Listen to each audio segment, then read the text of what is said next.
This podcast is part of the Batman Universe Podcast Network, hosted by the BatmanUniverse.net.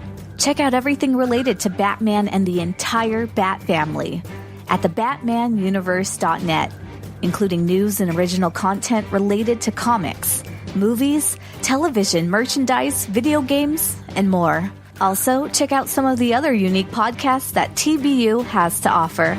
Consider supporting this podcast by becoming a patron on Patreon.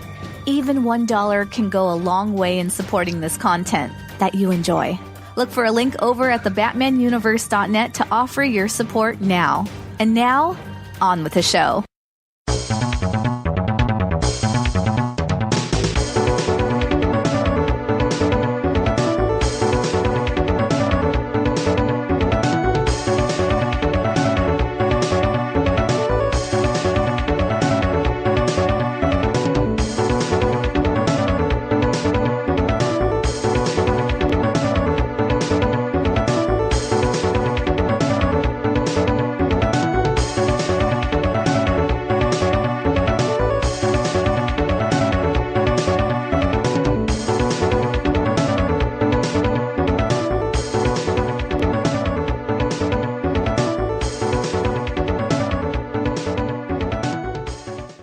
Hey everybody, this is Jordan from Smallville Batcat Shipper. This is episode number 159, and it's really weird, Tim. I still haven't gotten used to it. Not having to say, patreon.com/BatmanUniverse in the beginning of the show. We'll get there. Yeah. So, what's been up with you, Tim? Well, let's see here. Here's the one thing I did. I was going to say, because I unfortunately have much time to do much, but I did go out last weekend. Was able to make it to see Jurassic Park, or Jurassic World, I should say, Fallen Kingdom. And I liked it. I mean, it's not. I really liked Jurassic World. I thought that was the best Jurassic Park sequel since the first one. And this one wasn't quite as good as that one, but it was different. A lot of good stuff in it, but there's stuff about the ending that I'm not quite sure I'm on board with. There's stuff I like about it, but things pretty much how it sets up for what the possible third one can be. That's what I'm really curious about, if it could be a good thing. And I don't know if you're going to end up seeing it later, Dane, if you want me to say what it is. But no, don't. Okay. I'm going to go see it. One question I had though is, do they have a problem? I mean, it's probably my only problem with Jurassic World is that they try to you see it's kind of hard to say, because it's like they try to do a T-Rex without the T-Rex, but they end up bringing in the T-Rex. Yeah, you know what I mean, like with that super dinosaur. Yeah, the Indominus Rex. Yeah, Indominus. Indominus Rex. Does this movie have that problem? Yeah, it's more on the raptor front, though. But okay. It's not throughout the whole movie, though. Kind of like the Indominus Rex was pretty much the main antagonist throughout that whole movie. It's only kind of at the end where this new hybrid raptor comes in to play and wreaks havoc in the area they're in. But but we were talking about how the Rex takes on the Indominus Rex at the end. I thought that was such a great payoff in Jurassic World, and I remember seeing it for the first time. It was awesome. That was such a cool fight scene between the Rex, the Raptor, and the Indominus Rex. And then the Mosasaurus comes out and takes it. But when I saw it the first time, I didn't think that was the original Tyrannosaurus Rex from the first Jurassic Park. When I found that out, I was like, oh man, that just makes it 10 times cooler that is the same dinosaur from the first movie. That it, not only survived that long, but still kicking, and shows why. I was going to say king of the Jurassic Park, but it should be queen of Jurassic Park, since little dinosaurs were girls. So. But yeah, I've actually been kind of on a Jurassic Park kick since I saw the movie this last week. Rewatched all the old films, which I haven't seen. Lost World, I haven't seen in 20 years, probably since it first came out on VHS. I watched it for the first time. I haven't seen The Lost World since I saw it opening weekend, whenever it came out. What was that? Like 1997? Yeah, it was 97. Yeah, 1997. I did rewatch Jurassic Park recently, the first movie, and you know, it's a great movie, of course, right? Yeah. But I just have one question, and that is what, and it hasn't been touched by Lost World, Jurassic Park 3, and Jurassic World is whatever happened to Dodson? Yeah. Mm-hmm. You know, like that storyline hasn't really been followed up. I mean, what company was he working with? I mean, what company was trying to steal the dinosaur DNA? And you know, you see that shaving cream canister get covered by that dirt or whatever that was. We always thought that was going to be the sequel setup. Yeah, it's kind of like, what happened to Dodson? What happened to the company he was working for? Are they like, you know, thankfully we didn't, you know, recreate dinosaurs and make a park because Jurassic Park happened, you know? Or is it like, or like, you know, just what happened to Dodson? Well, that was one of my disappointing things when I saw The Lost World, the movie, for the first time, because I read the book right when it came out, and Dodson was the main antagonist of the book. And I figured, really? So he's going to be, you know, the bad guy for the second movie, but nope, they went in a totally different direction. So can you explain like who Dodson is beyond what we've seen of him in the movie, and like what his role is, what company he works for, what the company is doing?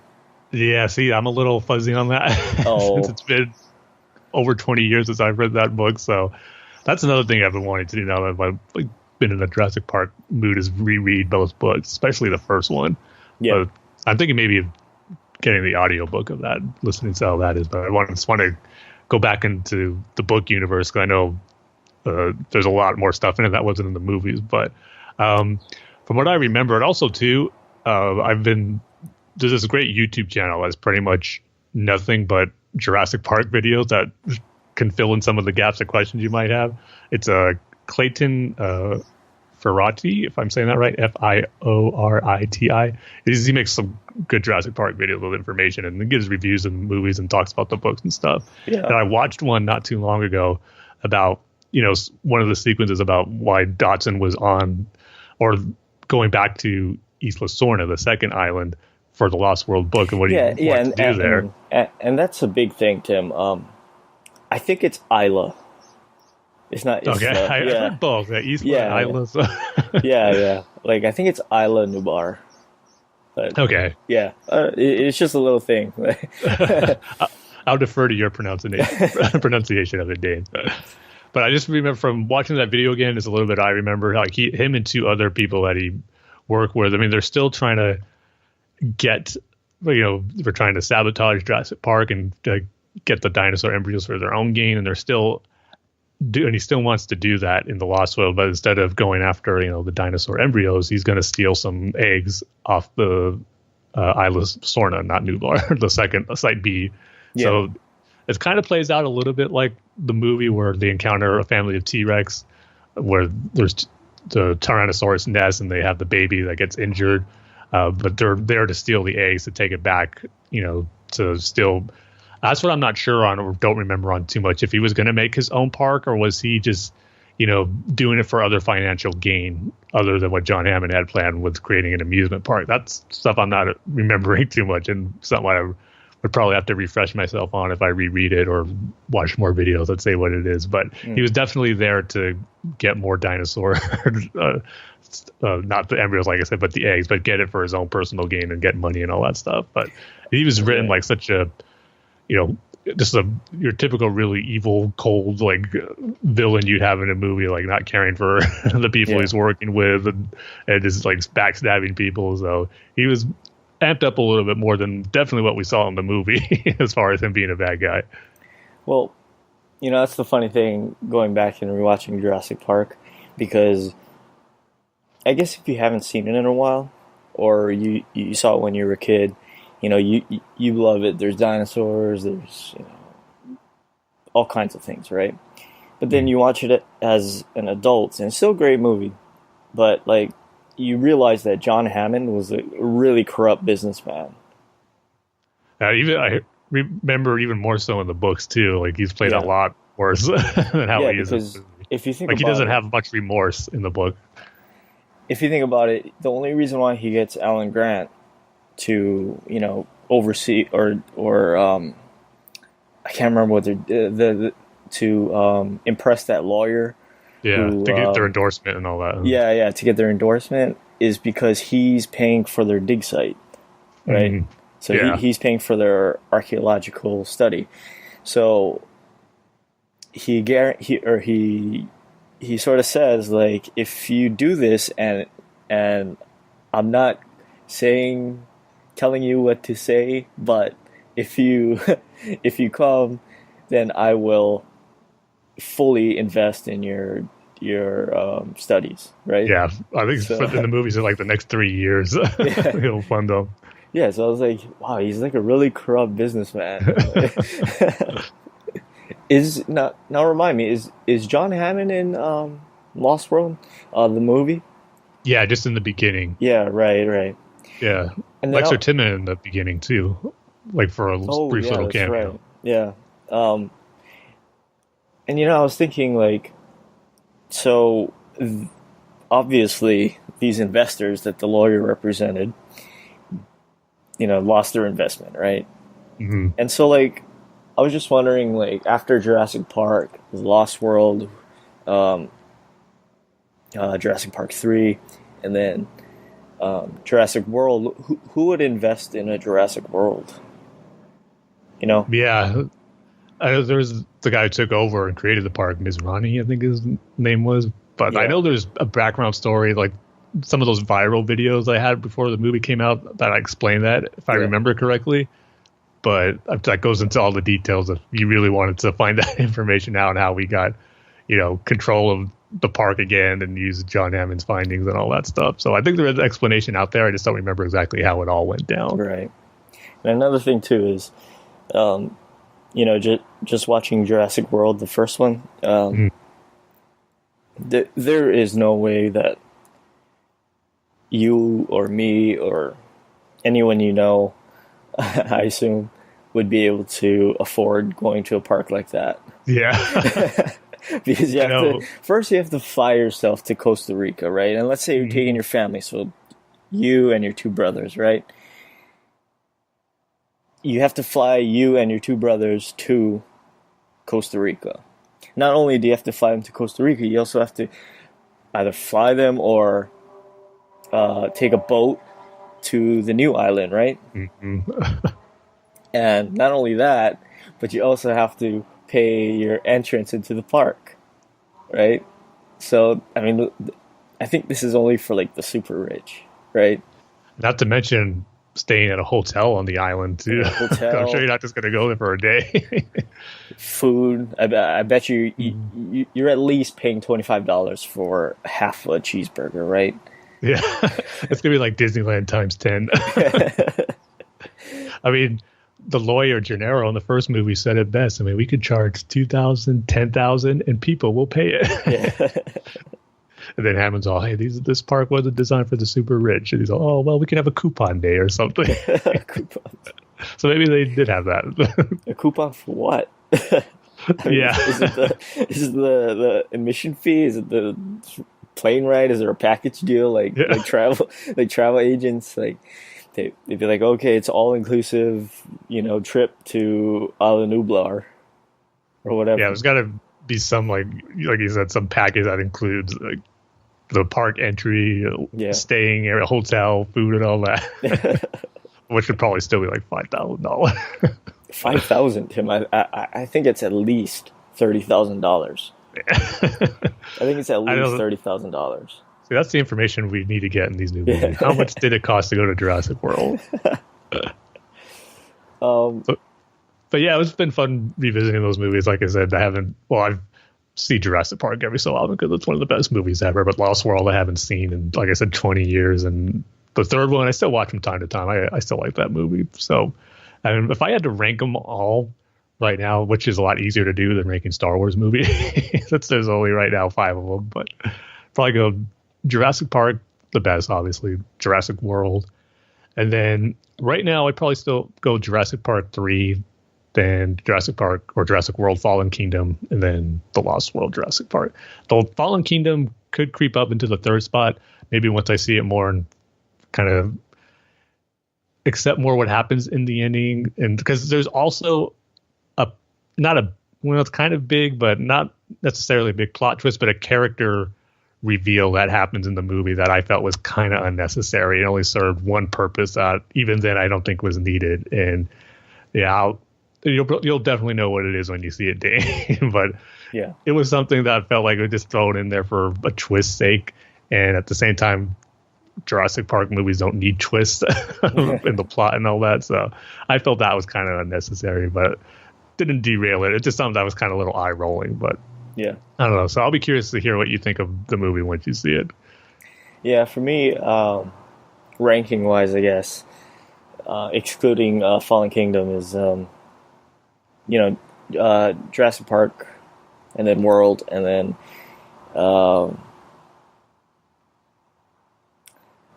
you see, here's where I'm torn. Is it Jurassic Park 3 or is it Lost World? Because I remember enjoying Lost World. I haven't seen it since, like I said, since opening weekend in 1997. So over 20 years ago, Tim. Yeah, it was, like same for me too. But when I watched it again, it was kind of how I felt when I first saw it back there. Disappointed with it, and really not too much for me. It has its moments, but even some of the big action set pieces, like the part where the two Tyrannosauruses destroy that trailer that Malcolm and the other two characters are in, like that wasn't even that great because, to me anyway, because the Tyrannosauruses were barely in it. I thought they had a much bigger role. They were there to get the baby back. They eat one of the guys who was trying to help them in their car, and they leave, and that's it. You don't really see them do much there. I mean, the sequence is long where Malcolm and the other characters were trying to escape from the trailer falling off the cliff, but the dinosaurs didn't play a big role in it. Yeah, you're right. So Jurassic Park 3 with Alan Grant talking to a dinosaur, talking to a raptor in the airplane, and then Lost World. But I'm really, really interested to hear your choice, Tim. Do you prefer Dr. Ellie Sattler, or do you prefer Vice Admiral Holdo? Laura Dern. Which Laura Dern performance do you enjoy? I'd probably go with Ellie Sattler. No, it's Dr. Ellie Sattler. I can't forget that. Yes, Dr. Ellie Sattler. Yeah. But yeah, speaking of movies, I think we should get to our Dark Knight Rises minute by minute commentary, Tim. Let's do it. Oh, and by the way, Tim, I hate to say this, but I've besides the saga continues, I've unfollowed every single Star Wars account that I follow. Well, Dane, with how these different Star Wars Twitter handles, podcast fans on Twitter has been the last few months, I don't blame you. Yeah. So.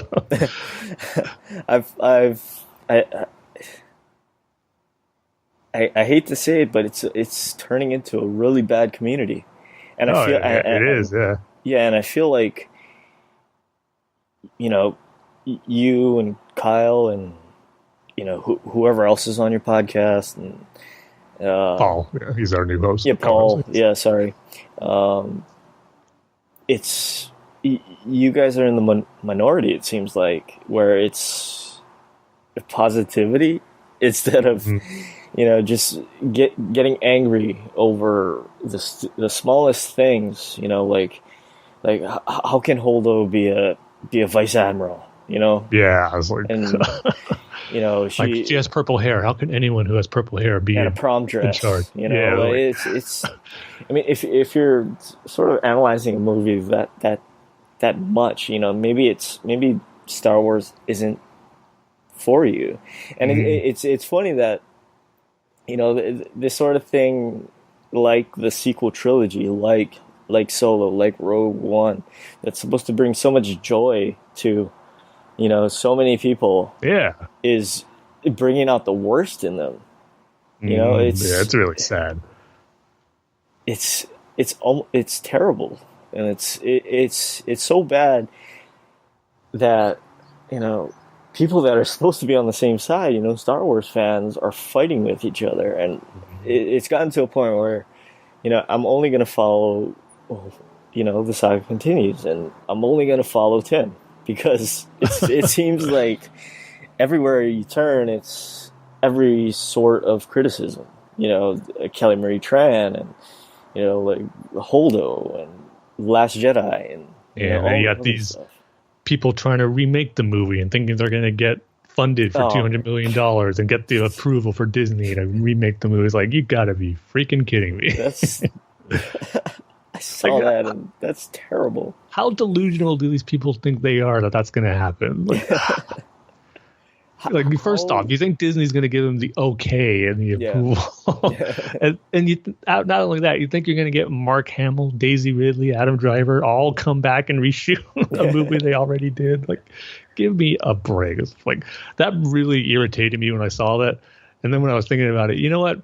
I hope they do get their money and try to make this and see them fail so miserably and how they would try to make this movie and, in their mind, make it better than what the fans really want. That's what bugs me the most, is when these people think they're speaking for all Star Wars fans, and how, you know, that nobody likes the sequel trilogy and all that stuff, that Disney has ruined it. We're speaking for all the true fans, and that irritates me no end when they think they're speaking for everybody, when in reality they're in the minority. And yeah, the reaction to Last Jedi, I would say, is probably split from those who love it and hate it, but for those who are that upset about it and obsessed with changing it, and they're in the real minority there, and it's just so sad to see and pretty pathetic.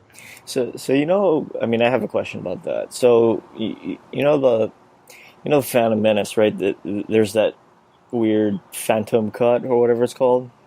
I've heard. There's probably several of them now. I never paid attention to those. You know, whatever that is, right? They recut the movie. So what is there? I mean, like, with the Phantom Menace, it was like Jar Jar and, you know, or whatever, right? What is their intention? I mean, what are they gonna cut or redo or whatever for the Last Jedi? I know. What's the story twist gonna be? Is Luke gonna survive? And probably that. They probably try to give him, you know, a really, you know, cool action sequence, and where he uses the Force to bring down the walkers in a lightsaber battle. I was like, you're missing the point. So yeah, I have unfollowed on Twitter. I've stopped listening to the majority of Star Wars podcasts. Besides the saga continues, I don't really. I just can't do it until there's at least a glimmer of positivity somewhere in these podcasts. So, I appreciate you sticking with our podcast, Dave. Well, it seems like you actually enjoy it, Tim. Yeah. That's the thing. Like at least, you know, when you talk to Kyle, when you talk to Paul, it seems like you actually enjoy A, talking to each other, and B, talking about Last Jedi, talking about the new animated series projects that they're going to be doing, talking about Star Wars as a whole. It seems like you guys actually like it, which is something odd. I know. It's just sad you have to say that you know, it's rare to have a podcast that likes what they're talking about. That's what it should be in the first place. Yeah, I mean, look, I don't like Batman vs. Superman. I don't like Justice League. I don't like Suicide Squad. I'm not going to go out and start a petition to get $200 million to redo Batman vs. Superman. I'm not going to boycott Warner Brothers. I'm not going to boycott DC Comics, right? I'm not going to call AT&T, you know, to complain to somebody that's trying to, you know, help me with my phone bill about Batman vs. Superman. You know, I'm not going to do that. You know what? I thought, now that you mentioned, I think there's people already trying to get AT&T to release the Snyder cut of Justice League. Yeah, I believe that's already happening. Yeah, exactly. That's funny. That's funny though. When you said that, oh, I'm paying my phone bill. By the way, could you try to release the Snyder cut? So I mean, yeah, I don't like the movies, Tim, and I don't like where the comics are going currently with the Bat Cat wedding, right? No offense, Jordan, but I'm not gonna, make that big of a deal about it because I know things do change, and I know that they are working on stuff, so maybe I just have to wait. It's not ruining my childhood. I'm not, it's not ruining my fandom. So yeah, that's the right attitude to have. It's not where you can't like something, but it's just where the extreme lengths you go to show and tell that you don't like something and how it pretty much affects your life is what's the problem. Yeah, it's so yeah, it's crazy out there. Yeah, I only follow the saga continues. Only follow Tim and Kyle. I feel honored. Yeah, it's too bad Kyle barely tweets though. Oh, he does. Okay. But yeah, let's stop all this negativity and let's get to our Dark Knight Rises minute by minute commentary, going from 1 hour and 47 minutes to 1 hour and 48 minutes.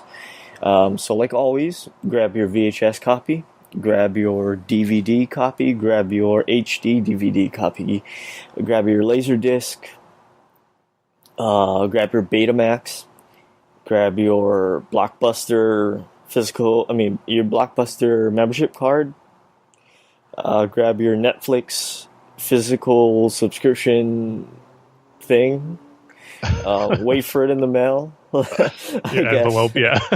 Yeah, the red envelope. And grab your favorite version, right, Tim? The absolute best version of Batman. The Dark Knight Rises, and of course, grab your VHS to DVD converted copy. Best quality available. And just cue it to the 107th minute, and I'm gonna give the countdown. So, Tim, are you ready? I am ready. All right, 3, 2, 1, hit play. Still on John Blake, and did we ever get? I guess I should have looked it up since our last episode. If that was really the name of it was Saint Swithin's, like yeah, it is, right? Thought it was okay. Yeah. And Bruce's back is pretty much officially healed at this point. He didn't lose any muscle mass in that time. No push-ups, now pull-ups. Yeah. It was like we're gonna get our look at his first attempt at the climb. If I ever, break my leg or break my whatever, right? I'm going to go to prison because prison surgery seems like it works. Not just any prison, but the prison where you're stuck in a pit. Yeah. Yeah. We just passed over that shot where he's climbing up. Yeah.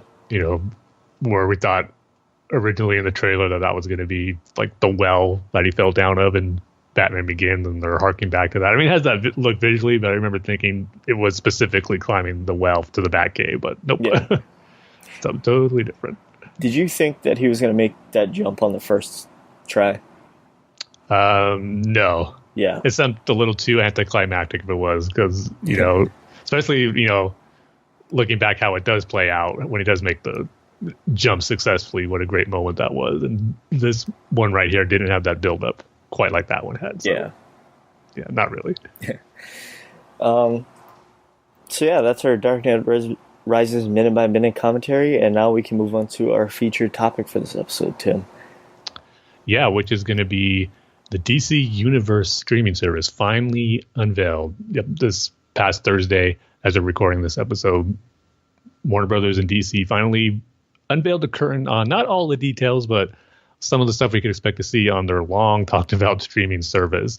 And yeah, it's going to be called DC Universe. We've heard rumblings before that it should be coming out in August, but it looks like the fall is going to be its official launch date. They haven't given a specific, date as to when it's going to launch, but in August there's going to be a beta, which you could sign up for and register, which I already did that day. So hopefully I'll get in. But yeah, we finally got some details on what we can expect on as far as content that's going to be there, new shows, old shows, movies, comics, which is going to be cool. So it was a pretty big reveal that we got, and we're going to go over some of the details and just our reaction to what we think of the service, and I guess if we're going to be signing up for it. But right off the bat, my initial reaction when looking at everything that was revealed for it, I just thought, because at first I just released a trailer and I saw that, and I thought, oh man, this is everything I was hoping it would be. It's got, the new shows that we knew were coming, like Titans, Young Justice, Outside and The Outsiders, and some other new shows like Harley Quinn, Doom Patrol, Swamp Thing. It's going to have those. It's going to have classic TV shows, and there's going to be the classic movies on there, classic animated movies. And there was reports about having a digital comics catalog in there, and the trailer highlighted all that stuff, and it got me excited. Like, yep, I'm ready to sign up now. Just tell me how much and when it's going to be available. I'm ready to go. But so after the trailer came out, they released like a press release with some more information on it. They have an official website now, which I believe is dcuniverse.com. But they had some of the finer details on there, which explains how some of this stuff is going to work. And I got to say, my excitement is still there, but I had to take it down just a little bit because there were some details that made me, less enthusiastic about it than originally planned. But before I get to that, let's talk about some of the, the big stuff that was unveiled in this trailer and some of the press release. So they released the first batch of the new shows that are coming specifically for DC Universe. Like I mentioned, we got DC's Titans, we got Young Justice and The Outsiders, we got Harley Quinn, Doom Patrol, Swamp Thing. And the only one of the big news is that was revealed in this announcement was that the only one that's coming with the service when it launches is Titans. And like I said, we don't have an official date for when the service is coming out, but Titans will be there when it launches. And it's a little bummer that Young Justice was not included in that because it was being built up to be a series that would launch with the service as well, but that's going to be pushed back to 2019 along with the Harley Quinn show. So those are a little disappointing, but hopefully it won't be too long as we just get the streaming service in the fall. It'll just be a few months until 2019, and hopefully those shows won't be too far off. But man, Titans is looking pretty cool. They also released 2 new images of I think it's Brandon Dwight's his last name. Hopefully I'm pronouncing it right. But this new pictures of him in his Robin costume, and man, it's an awesome costume. It's like the classic Tim Drake costume from the 90s brought to life in a really cool way. I just love it. So I don't know how long he's going to be in it. Hopefully, what I'm hoping for is going to have pretty much this first season as Robin, then transition to Nightwing maybe when this first season is over. But I'm hoping this suit is just not for the first few episodes because it's just too good to only be used for the first couple of episodes. So it's just really cool. And they have an official description for it too. It says, Titans follows young heroes from across the DC universe as they come of age and find belonging in a gritty take on the classic Teen Titans franchise. Dick Grayson and Rachel Roth, a special young girl possessed by strange darkness, get embroiled in a conspiracy that could bring hell on Earth. Joining them along the way are the hot-headed Starfire and lovable Beast Boy. Together they become a surrogate family and a team of heroes. And it definitely looks like they're going for a more darker, and like I said in the description, a grittier choice just on those 2 images of Robin here, because he's definitely been, seen some action. His face is kind of bloodied and bruised, and his suit is, as cool as it looks, is not in the pristine condition, but I just think it looks cool. So yeah, it looks like we're going to go more with this first season storyline anyway, dealing with Raven, and I guess it's going to start off with her and Dick, and then they'll meet up with Starfire and Beast Boy. So it's all sounding good to me. I'm liking how it's looking too with those 2 Robin images that we've got, and hopefully we'll get a trailer not too long since it's coming out in the fall. So the new DC TV show stuff that are coming still sound pretty cool, and nothing too that maybe raise an eyebrow too much as far as the only thing that's Young Justice being delayed a little bit. But other than that, everything seems to be on schedule for what they have planned with these TV shows. That was the other thing. Because we knew about the Harley animated series. We heard about Doom Patrol. But one thing I didn't know about Doom Patrol is what they described in the description for it. is that Cyborg is going to play a role in it, because it says that the Doom Patrol is called into action by the ultimate hero for the digital age, Cyborg. Banding together, these rejects find themselves on a mission that will take them to the weirdest and most unexpected corners of the DC universe. So that was kind of a surprise to me, and it made me think, man, I don't know if the DC movie universe is going to be using Cyborg again anytime soon, if he's going to be using this TV show. So that was kind of a surprise to me. So we're kind of not banking on the Cyborg movie happening anytime soon, unfortunately, but we'll see how he's using this series. So as far as the new TV shows that are coming to the service, everything still excited for what's to come. We're just going to have to wait a little bit longer than what we originally thought for the other shows after Titans, but I'm still excited for those. Yeah, I'm excited for the live action films, because if you're gonna watch a Superman movie, right, you're not gonna watch Quest for Peace. You're not gonna watch Superman 3. You're not even gonna watch Superman 2. Well, here's the good thing about that, though. If you want to have a good time and laugh a little bit, how ridiculous Superman 4 is, it's available for you now. So. Exactly. So let's say you have nothing to do on a Saturday night. Well, now you do. You can watch Superman 4, The Quest for Peace, or you can watch the Supergirl movie that they did back in the 80s. Or you can watch Batman Forever, Tim. Man, yeah, you're right. You could have a really good Saturday night of movie watching if you start with Superman 4, Supergirl, Batman and Robin. Yeah. I mean, just have a fun night of laughing at all these, fantastic 4-part, I guess, in the case of Superman and Batman, the 4th installments of the movie franchise, and with Supergirl thrown in the middle. I mean, not going to get better superhero action in those 3 movies. And if you get sick of that and you want something more of substance, Tim, you can watch Batman the Animated Series in HD. Oh man, not gonna lie. Obviously, this was the thing that got me most excited. Yeah, but we know you do have to be careful, right? Because there are some HD cuts where, and I'm not talking about the animated series because I mean, this is the first time, right? But there are some television shows and movies where you see them in HD and then you're like, wow, that looks terrible. It does bring out some of the old flaws or dust maybe that will be on some of those episodes. But you see, this has got me thinking as well, because we know we got the announcement about the Blu-rays coming out sometime this year, and I hope that's still the case, because one thing I thought, okay, this is coming out in the fall, they're getting Batman the Animated Series on there, and hopefully that means the Blu-ray release will not be too far behind or around the same time period. So hopefully that's still the case, because I'm definitely still getting the Blu-rays no matter what.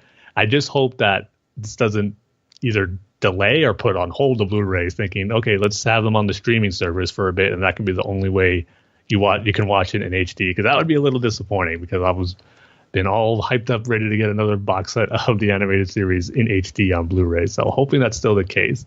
But another interesting thing here, and all this information we're going off of right now is from the BatmanUniverse.net, where Dustin put up a good article that's breaking down everything that's going to be included, not only just from the press release, but also putting together information just on the trailer, like some of the images they had showcasing what's going to be on there that's kind of in the background to get a good idea of what's going to be on here. But in regards to the animated stuff, he brings out an interesting point here where it looks like it's only going to be the first 2 seasons of Batman the Animated Series, which is a little puzzling to me, and hopefully it won't be too long to get the rest.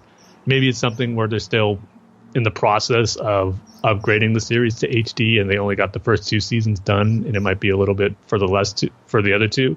So I thought that was kind of curious. Hopefully it won't be too long till we get those.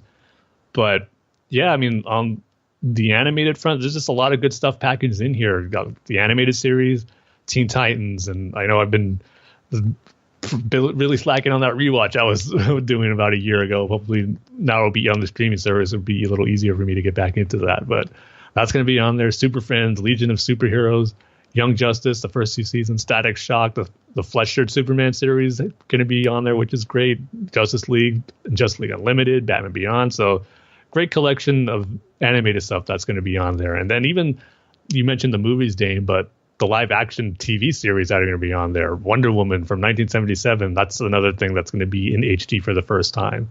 The Flash series from the 90s, I mean, there was only one season, but it'll be fun to revisit that series again because I haven't seen it since it first aired in 1990. So that's going to be cool. Birds of Prey, that's going to be something I guess you could put in the Superman 4 Batman and Robin category. I thought that was like half a season, right? That aired.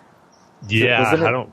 Yeah, was it a full season? I know it was only one, but I'm not sure how many episodes were in that first season. Yeah.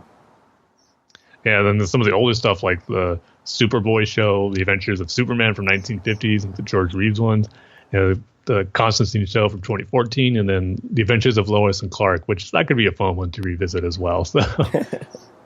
So all that stuff is cool. And then the animated films from the recent animated movies lines they've released since 2007. It's not going to be all of them, just going to be kind of a collection, I guess, of stuff that they're putting on there.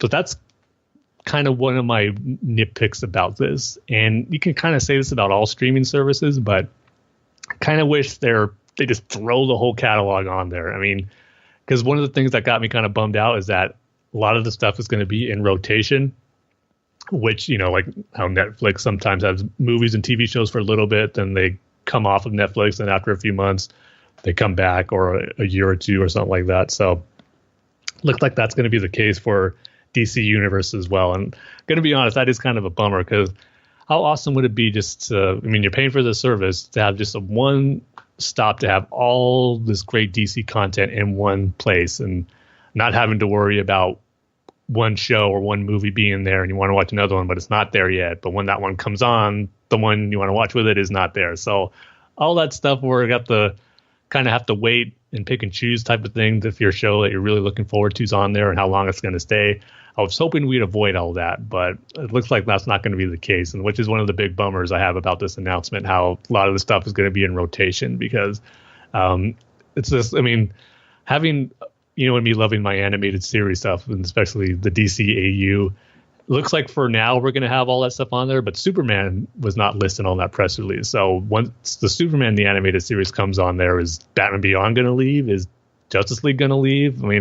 That's the disappointing part that I was hoping to avoid with it. Have everything there in one, section of this DC Universe service where you can just pick. You're in the mood for something animated. You can have any selection you want just to see what you wanted to pick and choose to see. But sadly, that's not going to be the case, where there's going to be a good portion of stuff and content on there, but it's not going to be everything, which is what I was hoping for. So going to have to get used to that, but I feel that's a little disappointing. Yeah. Especially like if you really like Batman the Animated Series and then they take it off and for some reason and they give you the Flash 1990 television show, right? Mm. So that's a little disappointing. But if Netflix is any sort of indicator, Netflix has the Next Mutation, Tim, and that somehow survived numerous changes. It's been on there for a while. Yeah, numerous changes to Netflix's lineup. So yeah, that's on there, and the TMNT movie is no longer on there. That's a crime. So yeah, I guess it's probably something we have to get used to as far as the rotation of the movies and TV shows. So yeah, I guess because I just don't like the idea of you better watch it now because you just don't know how long it's going to be there, and just to have that idea where it could always be there whenever you want is not going to be the case. So, but we'll see how long it lasts. It's all still a question. It could be a long time. It could be a few years or whatnot until the rotation, or it could be a few months until something gets taken off. So we'll just have to wait and see. Yeah, and if I had one sort of piece of advice for anybody that's going to sign up for this, it's to wait. When this comes out, it's probably not going to be perfect. There's probably going to be streaming problems. Sure. Every single streaming service has this problem. And I'm talking about MLB TV. Because when that first came out, it wasn't very, very good. Maybe it was my internet connection, but games would drop out, and if you hit the pause button, it wouldn't restart. Just little things like that. But they did improve on it. And now, there's the multi-game, multi-camera option, and there's all these sorts of things. It streams a lot better. So if I had one piece of advice, is to wait initially, wait till they perfect it, so that you get the best possible experience. Yeah, I'm sure a lot are going to take that route too. I imagine they would have like a free month trial or something like that to get you acquainted with it and see how it works before you officially pay the monthly fee or the annual fee. Yeah, that's the big question. I just want to know, how much is this going to cost? I mean, that's the big factor, and if this is all going to be worth it or not. So, but the other big thing that got me excited, but had to take a step back after reading the finer details about it, was the digital comic collection they're going to have on there, because for a long time I've been waiting for DC to do something similar to what Marvel Unlimited has done. I mean, that Marvel Unlimited service is such a great deal.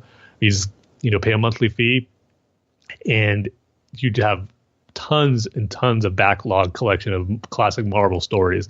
I mean, it's really great. And for me anyway, I haven't had a scenario where I go, you know what, I want to read this old comic story, or like if one of the new MCU movies has come out, I want to catch up on a comic book story that it's going to be based on. I can just go to that Marvel Unlimited app, and it's there. I haven't had a situation where I wanted to read some and it wasn't there. Their just collection, it is so good. And they had how it works with newer titles. You have to wait 6 months until a new comic comes out for it to be on the Unlimited app, which isn't too bad, really. So I've been anxious for DC to do something like that for a long time now. And right now, this is the closest we're going to get, but it doesn't sound like right off the bat anyway that it's going to be anything close to what Marvel Unlimited service is going to be. And I'm hoping it's something where, it's not going to be, it doesn't seem like it's going to be a huge collection of comics that are going to be there right off the bat, but I'm hoping the collection will grow.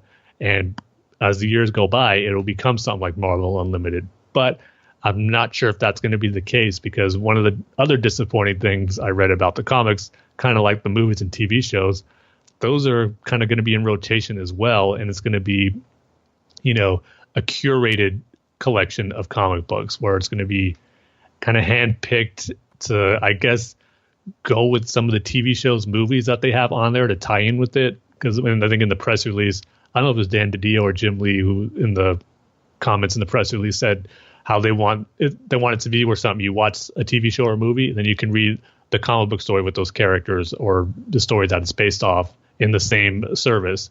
I mean, which is great, but I just don't like how that's going to be in the rotation thing too, and how it's going to be handpicked and curated, which again, I want it to be there, but then stay there and then just have your collection grow and grow and grow like the Marvel Unlimited app does. So it's going to start off with a lot of, New 52 titles, it seems like, but also some of the classic stories like Action Comics, Detective Comics from the very beginning, like the first appearance of Superman and Batman are going to be in there. It's Adventure Comics.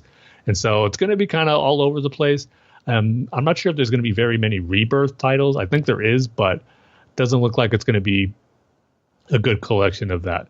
So, and it's going to be interesting to see how many issues of these titles they're going to start off with, like how many, because I doubt they're going to be the whole runs. Maybe in certain cases there will be, but I don't think it's going to be the whole thing. So at the same time, it's one of those things where I'm glad DC's finally putting their foot in the pool in this subscription digital comics arena like Marvel has been dominating in. But at the same time, it's not quite what I was hoping it would be. And I'm still hopeful maybe they'll learn from this and get to that point where it is Marvel Unlimited. But it's just going to be a long wait, sadly, still, for it to be like the service Marvel Unlimited does. But it's a step in the right direction. I just think they need to make some changes as far as how they're going to operate having these comics on there and have it being curated in a rotation. So a little disappointed to read that as well, but regarding the comics. But I don't know, was that ever a big feature for you, Dane, having the subscription for comic services? Yes and no, right? Yes, because or maybe I should start off with the no. The no, because, like you said, you read the finer details, and they're going to be switching things out. They're going to be changing things. And what if you like Batman? I don't know, 700, right? Mm-hmm. And you like that comic, and then it's gone, and it's replaced with whatever. right? Yep. So no, not really. But yes, because I kind of had a idea recently where instead of raising the price of comics to whatever it is, Yeah. why don't they do a monthly subscription service where a digital subscription service where you pay a monthly fee and you get the back catalog. You also get all of the comics, new releasing comics, where like let's say the wedding issue comes out, so you get that, but you can also go back and read year one, right? Yeah, or even So, like all the previous issues leading up to the wedding issue that Tom King has done. Yeah. And then instead of raising the prices, just do that instead. And let's say you like Batman, right? You only like Batman, but then you have the entire catalog in front of you, so you can pick up Green Lantern, you can pick up Justice League or JLA or I don't know, Wonder Woman, right? Mm-hmm. And you can read that new issue, and then you can go back and read Wonder Woman's or what came before that issue, and the entire history of Wonder Woman. It's. I mean, especially in this day and age where not a lot of people are reading comics. A way for people to have everything in front of them and the new releases. But, I mean, like, the only problem with that is I'm sure it would be expensive. I mean, we're talking Jurassic World prices. So, like, it would be like $25 a month, right, for everything. So, like, yeah, I was just thinking about that. But, yeah, and I mean, I'd be all for that. I think paying extra would be worth it to get the newer titles along with the back catalog stuff. I think, for me anyway, that would be worth it. Like if you said it was like 20 or 25, something like that for the newer titles. Yeah. As much as there is, I think it'd be worth it. So. Yeah, because you're not I mean, if you're a Batman fan, you're not necessarily gonna go out and buy a Green Lantern comic or a Cyborg comic. You're gonna only read Batman comics, and with the raised prices, it's gonna even limit you because you're only gonna buy Batman, you're only gonna buy Detective Comics, and you're only gonna buy whatever else you like. You're never gonna go and pick up Green Lantern. You're never gonna go up and pick up the Flash. You're never gonna go out and pick up a Cyborg comic. So. Yeah, sadly, that's affecting me as far as right, exactly. Limiting my comic purchases now. Yeah, right. So maybe you liked Aquaman, right? You liked the story, but you didn't love it, right? But you still picked it up because you liked the story. They raised the price, the prices on comics, and now maybe you didn't like that Aquaman story that much, right? Yeah. So you're gonna drop it, and you're gonna pick up Batman and Detective Comics and whatever else, right? So maybe if you have it like a subscription service where you can get anything. It's all in front of you, like not a la carte, but just like all in front of you. Yep. And you can read that Aquaman story that you liked, and you can read all of the Aquaman stories that came before that, to a certain point or whenever, the beginning or whenever, So I don't know. It's a weird tangent, but it's just an idea I had. No, yeah, I'm with you on it too. I mean, like you were mentioning how even if you're just a Batman fan, a subscription would be worth it that way because there's plenty of Batman titles out there for you to choose from, not to mention his back catalog of thousands of issues when you combine Batman and Detective Comics and other titles he's had over the years. So it would definitely be worth it for someone who is doing it just for like either Batman or Superman. But if you're a DC fan, it'd be such a no-brainer. And that's why the Marvel Unlimited app, I mean, it's not perfect where it has every Marvel comic just yet, but it has all the main ones you can look for. And like, not every completed run either, but I think it's getting there, and you just got to give it time. But the idea that it's there all the time, and because like I said, I had no issues with wanting to read a comic on there and it was gone.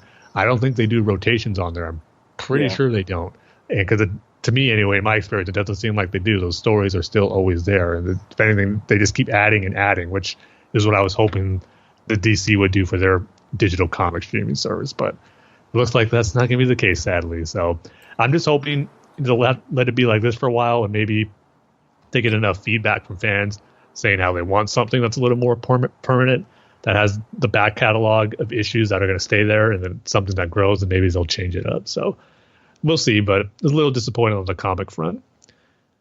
And then those are the big main things: the new TV shows, the live action films, or classic live action films, classic animated films, classic TV shows, live action and animated, the comics. Then they're having some like a community section where, it says the DC. Yeah, there's that. I think it was the All Access app. Yeah, they had something where fans can communicate and talk to each other on there. But now I guess they're going to kind of incorporate something like that into the DC Universe streaming service.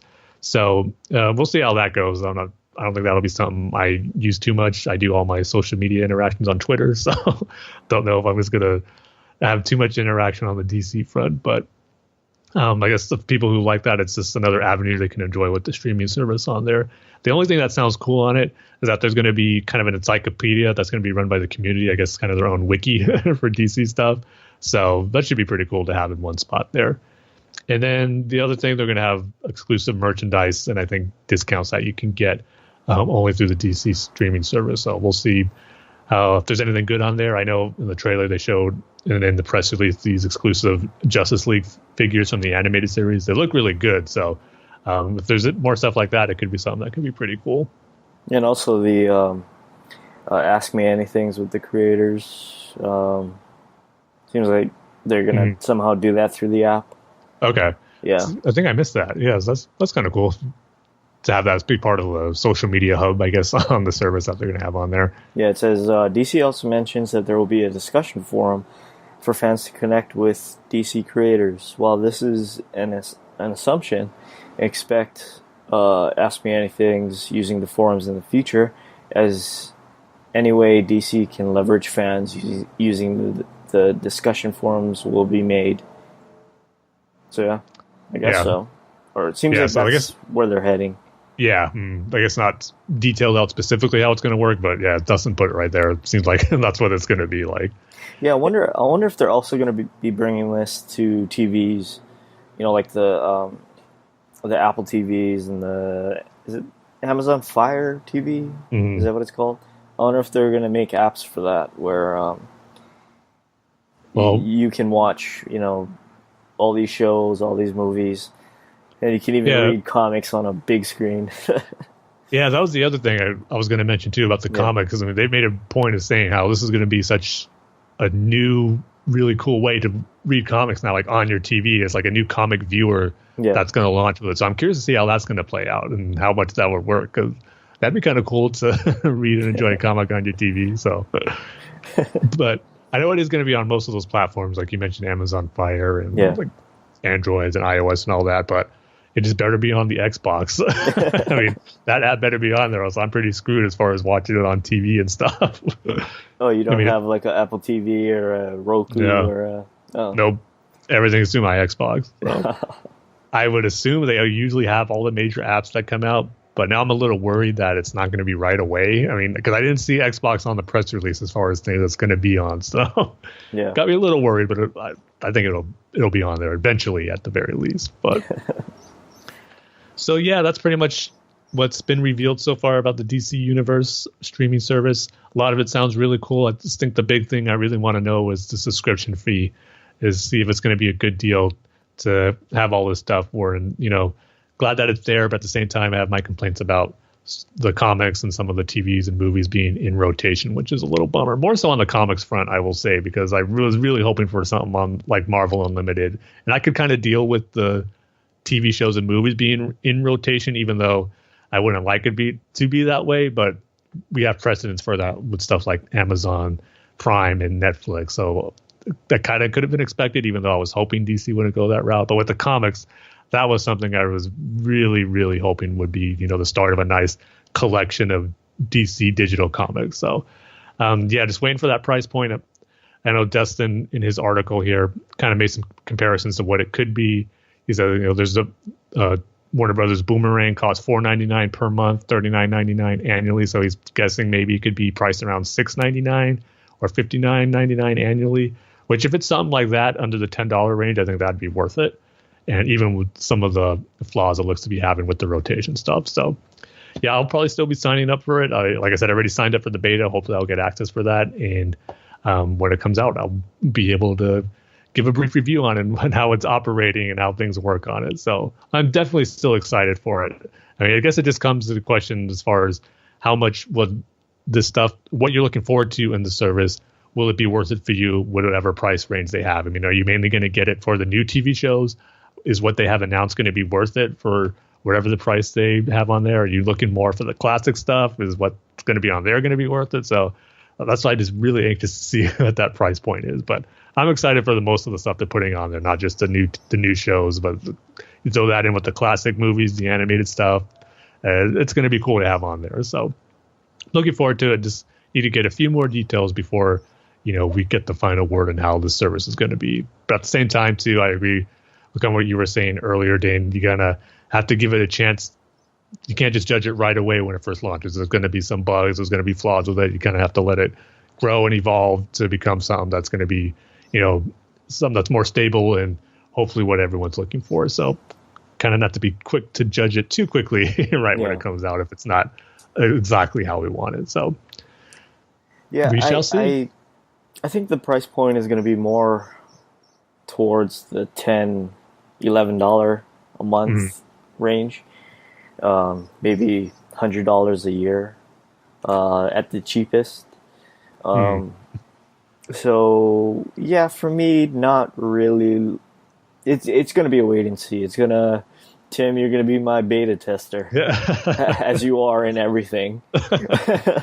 Pretty much, but happy to do it. And I didn't ask for your advice. I didn't, wait and see for you to tell me. And I went ahead and bought Street Fighter V, and you said that it might not be that good. From what I've heard, because I haven't played that one. Yeah. Have you tried it yet, though? No, I haven't tried it yet. Okay. I did buy after your suggestion, Tim, because I hold you in your opinion in such high regard. I did go out and get the Street Fighter 30th Anniversary Collection. Oh, nice. On Xbox. Ah, yes, I was about to ask that. We could play together. So give me about a year to polish up my skills, because it's, like I said, it's been at least 15 years. I think the last Street Fighter I played was EX3. Okay. Man, those ones are a different type of Street Fighter games. Those actually aren't even on the collection, the 30th Anniversary Collection. I didn't think so, because I think the collection is just 1, 2, and 3 and all of the different spin-offs, right? Yeah, it's Street Fighter 1. You got tons of Street Fighter 2 versions out there. So there's a lot of those. Street Fighter 1, all the Alpha games, which are some of my favorites. Street Fighter Alpha 3 is probably up there as one of my all-time favorite Street Fighter games. And then there's 3 versions of Street Fighter 3. So yeah. So the last Street Fighter game I played was is it X3 or is it EX3? I always called it right? EX3. Yeah, right. So yeah, when did that come out? Like 2002? PlayStation 2? Yeah, it was actually a PlayStation 2 launch title, which was in 2000, so it's almost 20 years ago. No, because I remember... No, sorry. I'm misremembering. I right when I bought my PlayStation 2, I got Sons of Liberty, Metal Gear Solid. Sorry. Okay. But yeah, it's been a while, Tim. So just give me some time. I'll give you some time. At the same, if want to play a little sooner, I'll even be one of the characters I'm not good at to give it a little more balance. Who's your go-to? Usually Ryu.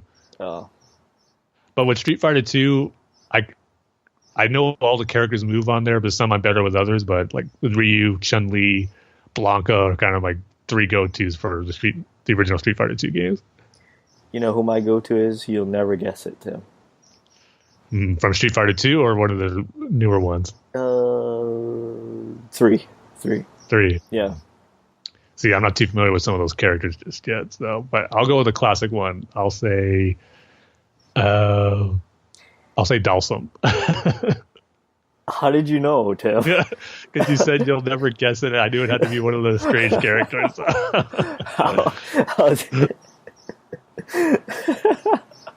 Wow, you just really impressed me. Tim. He was the very first Street Fighter character I played. Really? Because I have seen people play it at the arcades, and I saw him. Oh man, he could, he stretches. He has good distance for his attacks. Yeah. I go, he's probably the best character because I don't have to get close to fight anyone. I could be from a distance, and since he has his leg kicks stretch out, I'd have the advantage because I'll be further away, but my kicks and punches could reach him because it could stretch. But I found out the hard way that didn't make too much difference unless you know how to use them. Yeah. Really good. I did not know anything about Street Fighter. I didn't know anything about the characters. I just picked Dawson because I just liked his look. Mm. I just liked how he looked. Speaking of looks, yeah, I don't know. There's something about the character, the artwork for Ryu when you pick him in Street Fighter: The Champion Edition, and even in Super Street Fighter 2, where he looks like Bruce Wayne from the animated series. Really? Yeah, he has like kind of the same jaw, chin line a little bit. He reminds me of the Bruce Wayne design in certain artworks on there. Even with the gi on? Yeah, because we've seen Bruce. Oh, yeah, you're right. So yeah. It's not too far off. Man, I love Street Fighter. Yeah. I don't know, have you seen the animated movie that came out in 1997, the anime? No. Because I watched that last week, and it's been a while since I saw that. Yeah. But the fight scenes and the animation on it are great, but man, the dub is awful. I didn't remember it being this bad, but it's like, yeah, they didn't have the Japanese option on because I just watched it through Amazon Prime. Yeah, and they had it on there, but they didn't have the option to switch it to Japanese. So I'm gonna have to check that out now. Now that it's on Amazon Prime. Yeah, just watch it for the fights. Yeah. Have you seen any of the movies? I only saw the first movie. I didn't see this. Is it The Secret of Chun-Li? The Legend of Chun-Li. Yeah, right. I'd never seen that one, but the first Street Fighter movie I absolutely love. Really? It is so bad and ridiculous that I love it so much. All I remember from that movie is M. Bison with that chest thing. Yeah, something that revives him back to life. Yeah, like that CPR. Yeah, chest thing. Oh man, it's movie so ridiculous. There's great cheesy one-liners. There's great like lines that you could tell are just overdubbed. Oh man, it's hilarious. I love it. You've got me curious now, Tim. Yeah. So I'm gonna have to rent it. And you'll hear next show, like, I'm the biggest Street Fighter fan. Yeah, it's going to be like the new Teenage Mutant Ninja Turtle for you.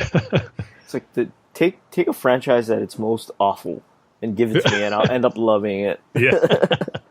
You start with the bad, but then you realize there's some good in it. Then you find the great stuff. The great stuff, why it's right? so good. Yeah. Yeah, even the music in the Street Fighter 2 game is like one of my favorite video game soundtracks ever. Every stage in that soundtrack is great. The music is just so good. From the character selection screen to each character stage, it's all unique and different. It's just so good. In 3? Street Fighter 2. Oh, Street Fighter 2. Yeah. Oh, the classic. So that's your what introduced you to Street Fighter? Do you know, lot of good memories of having like sleepovers with friends and stuff. Staying up late playing that game on the Super Nintendo. Do you, or I'm sure you can you guess what my introduction to Street Fighter was? Before you got on the PS2, the EX3? Yeah, before EX3, yeah. Was it the actual movie? No, it wasn't the movie. It was X-Men versus Street Fighter. Oh, okay. Yeah. That's a great introduction. Yeah, I only got it because the X-Men were on it. Yeah. Man, that's a great series too. Like, I wish they would do a collection of the Marvel versus Street Fighter games, because there's a lot. You got X-Men versus Street Fighter, Marvel Superheroes versus Street Fighter, which is my personal favorite, and then you got the Capcom games. They could do a great collection on those. I didn't know till recently that that's a whole thing. You know, the X-Men versus Street Fighter, of course, Marvel versus Capcom, but yeah, like I had no idea that was like a big thing. Yeah, I mean, there were some great games on there. Those came out kind of around the Street Fighter Alpha games because it has the same art style and kind of the same game mechanics. Yeah. So that's what it's like. And again, I was like, the Alpha games are really great. So yeah, I want a collection of those ones too. So yeah, that's our future topic. Yeah, for not this Street episode. Fighter. Yeah, not Street. Not Street Fighter. The new DC Universe streaming service. Like Tim said, it's probably going to be available in the fall, and hopefully you get into the beta for that, Tim. Yep, I'll be sure to report on how it is if I do. So now we can move on to our news and discussion topics. Our first piece of news, speaking of the price range of comics, Walmart is going to have 100-page giant comics. It should be coming out now. Yeah, like next week. I believe it's July 1st. Yeah. So, Tim, are you going to pick these up? Sadly, Dane, I don't think so. And I'm kind of, it's kind of a good and bad thing, if you ask me. Good, where DC's getting some comics, giving them exposures to, the biggest probably store chain that's out there with Walmart. And, that's good. They're going to reach some target audiences that probably normally wouldn't go to comic shop. And if kids, people, whoever go to Walmart sees these comics on there, pick them up, and that gets them into DC Comics, and they go to other comic shops to get books regularly, I think that's a great thing. So hopefully, I'm sure that's what their goal is, and if that happens, it'd be awesome.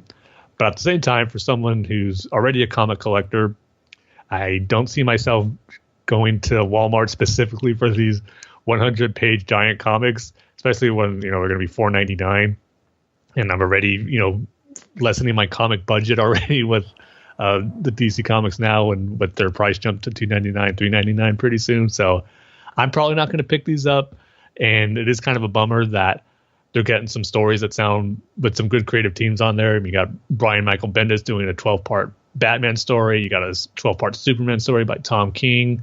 Then you got some original series with Jimmy Palmiotti, Amanda Connor, Dan Jurgens, and Tim Seeley. So there's good creative teams behind these books, but probably not going to be making the trip to Walmart to get them. But so that's the downside, I think, for some of the diehard and already comic collectors that are out there. I'm not sure if too many are going to make the extra trip to Walmart if they don't go there already just to get these 100-page comics. But I'm all for DC trying to get more exposure to their characters to a massive, wider audience. So I think overall it's a good thing, but it's probably not going to be something I'm going to get. Your Walmarts are so cool, I have to say. Are they really? I don't know. Yeah. Wait, how bad are your Walmarts? It's Walmart, right? There's frozen food, there's kitchen supplies, there's all your normal stuff.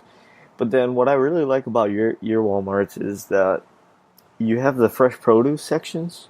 Yeah. I just think that's so cool. I'm surprised you don't have those. Yeah. I thought it was like a standard for Walmarts. No, we don't have that.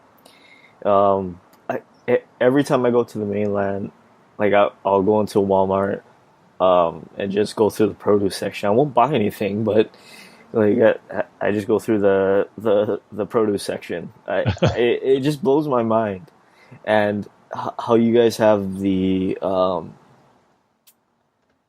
what is that called? The plant section, like an outdoor plant section. Yeah, the garden section. Yeah, the garden section. Yeah, that's crazy. Like you can go there and buy pots and plants and stuff. It is really pretty much a one-stop shop for a lot of stuff you would need. So, can you buy fish over there? Like I'm sure fish? You can. Fish for your fish tank. See, I rarely shop at Walmart, so. But I'm sure they have most stuff you're looking for, and now you can throw comics into the mix. So yeah, I guess you can throw comics in there too. So yeah, our next piece of news is that the first image of Kristen Wigg as Barbara Minerva has been revealed. So, Tim, I don't know about you, but I thought they were actually going to show her as Cheetah for some reason. But it's funny. Yeah. I'm sorry. I was going to say because I don't know how you have your settings on Twitter, but I don't have it when I look at my timeline. I have the picture preview or like where it doesn't show you the picture on the way. You have to click the actual tweet to see the image. So when I saw Patty Jenkins' tweet, it says, here's Barbara Minerva. I should have thought, she didn't say Cheetah on there, so probably wasn't going to be her. But I did get excited thinking, oh, this is going to be Cheetah. And then we just got, it's still a cool image of Kristen Wigg, and it's like this animal museum. You see a giraffe, you see a lion, you see like an antelope, just looking at everything. That's, foreshadowing her becoming Cheetah, I should say. So it's a cool image, but I don't know about you, but I kind of got a Michelle Pfeiffer, Selena Kyle vibe in this image when she was Max Shrek's secretary. You're right. Yeah. I'm looking at the picture now, and I think it's the hair. Yeah, I think it's the hair. Yeah. Yeah, hair and the glasses. Mm-hmm. Yeah, the glasses too. Yeah.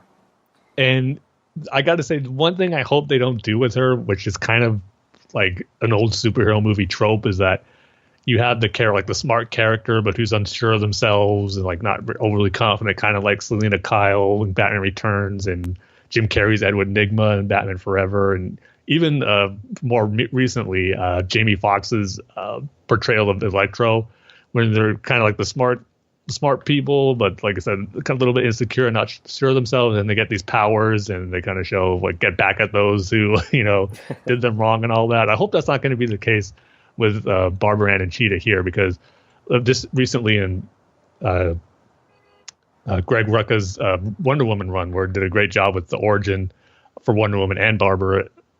I keep calling her Barbara Ann because that's what she was in the comics, but Patty Jenkins just called her Barbara Minerva here, so maybe they're going to drop the Barbara Ann. But I just love how they did the character as far as her transformation in Cheetah there. She wasn't kind of like that nerdy person who wasn't, like insecure, not sure of themselves and all that type of thing, but was confident in, her field of work, and, became the Cheetah, just amplify that even more. So I hope they don't go that trope I was just talking about with that we've seen already in other superhero movies, but I just couldn't help but think that when I saw how she resembles and reminded me of Michelle Pfeiffer's Catwoman. So I'm hoping that we get our first look at Cheetah at Comic-Con.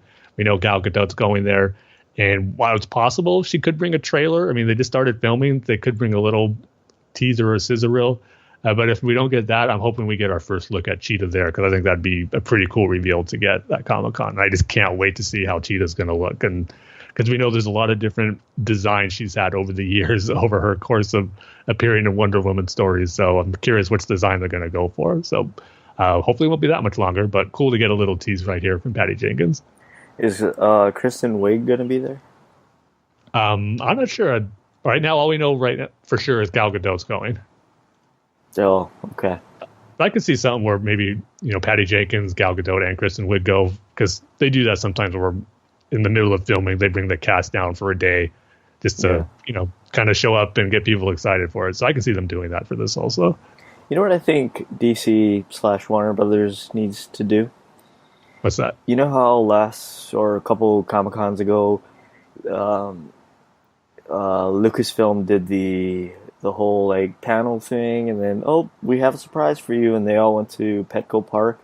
Yeah, mm-hmm. And then they had the fireworks. The John Williams concert. Yeah, and the John Williams concert. I think DC needs to do something like that. Yeah, that would be cool. Even if they just want to blatantly rip off what Lucasfilm did and have a concert. They got enough good musical themes from, Superman, 89 Batman movies, the Dark Knight trilogy, Man of Steel. They could put on a good show. Yeah, exactly. I think they need to do something like that. That would be really cool, actually.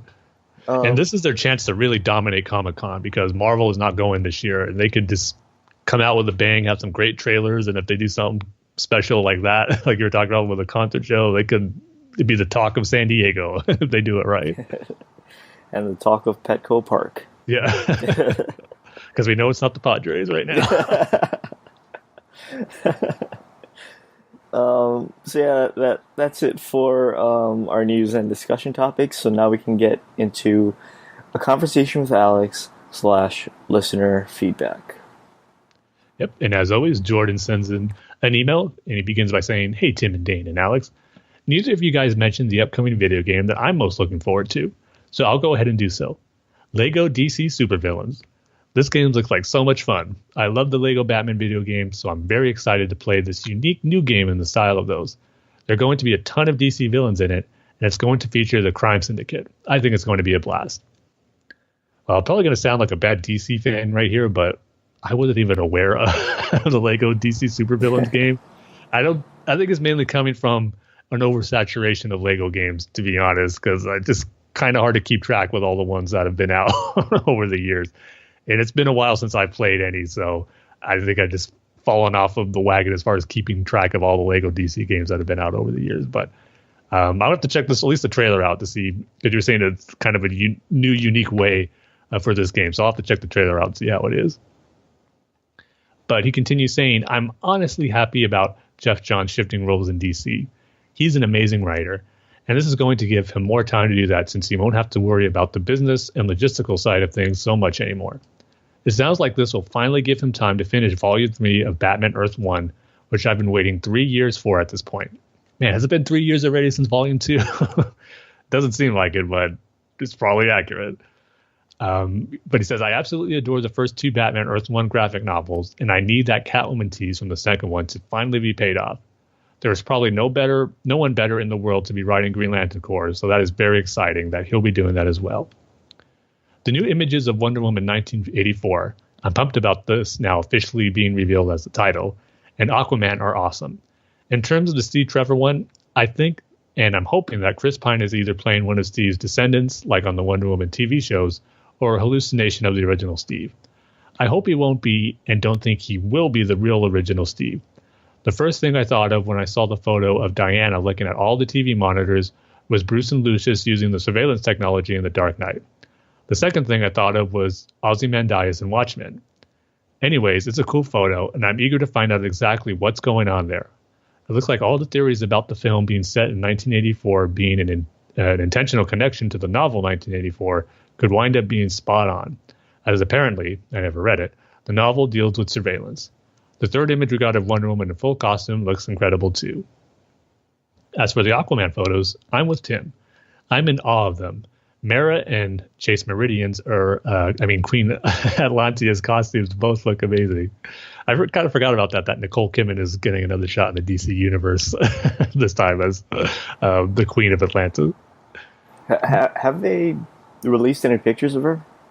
Yeah, she was part of those batches released in the Entertainment Weekly article. Oh, there's one where she's holding, looks like a young Arthur Curry in her arms, giving him to his father, played by Temuera Morrison. But we only see the back of Temuera Morrison's head. But we get a clear shot of Nicole Kidman, though. I don't even remember that. Yeah, I'm sure they're still on there. You can go look them up. But Jordan continues saying, "I am as enamored with Black Manta's helmet as David Kane." That's what the Entertainment Weekly article called him. So I guess they might be changing his last name for the movie in this photo of him. The photo of Aquaman and Ocean Master facing off is so intense, to quote Jared Leto's Joker, more on him in a second, and I'm already intimidated by Patrick Wilson's role of Ocean Master just by looking at that image. The images of Mara and Arthur talking to Volko and then on land together, both images featuring what looks like a map, lead me to believe perhaps the two photos are related and that Arthur and Mara will be on some sort of quest in the film, which could be really cool. Okay, on to Leto's Joker. I love what we saw of him in Suicide Squad and have been eager to see more of him ever since then. So personally, I am extremely excited that he has got a solo movie also in development. I could totally see them taking some inspiration from Brian Azzarello and Lee Bermejo's outstanding Joker graphic novel, which I feel set the template for how to tell a great solo Joker story with little to no involvement from Batman. I'm curious whether the Joker and Harley Quinn project is still on the table or whether WB has decided to move forward with separate projects for each character. Birds of Prey for Harley and this film for the Joker. Yeah, I agree with what you're saying, Jordan, about taking that Joker comic from Brian Azzarello, Lee Bermejo, as, you know, a good starting point for a solo Joker film, because it is a great story just focusing on the Joker.